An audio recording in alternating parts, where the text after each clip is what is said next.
काही ठिकाणी त्याला रव्याच्या वड्या तुम्ही म्हणू शकता, शिऱ्याच्या वड्या म्हणू शकता. तर शिऱ्याच्या वड्या बनवण्यासाठी फार साहित्य लागत नाही, फार वेळही लागत नाही, झटपट आपला पदार्थ तयार होतो. शिऱ्याच्या वड्या बनवण्यासाठी इथे आपल्याला घ्यायचा आहे रवा. तर हा बारीक रवा आहे, 0 नंबरचा रवा आहे हा. तर तुमच्याकडे जर जाड रवा असेल तर थोडासा तुम्ही मिक्सरला तो रवा फिरवून घ्या आणि छान असा हा बारीक 0 नंबरचा असतो त्याप्रमाणे आपल्याला रवा, जाड असेल तरी तो मिक्सरमध्ये बारीक करून घ्यायचा आहे.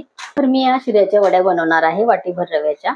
तुम्हाला जेवढं प्रमाण इथे घ्यायचं असेल तेवढं तुम्ही घेऊ शकता. तर तुमच्या आवडीनुसार तुम्ही इथे तेल तुपाचा वापर करू शकता. तूप गरम होतंय आपलं. एका साईडने मी इथे एक तांब्यावर पाणी गरम करत ठेवलेलं आहे आणि 1 टीस्पून आपण इथे तूप घातलेलं आहे. आता 1 टीस्पून आपल्याला इथे तेल घालायचं आहे. हे छान गरम होऊ द्यायचं आहे.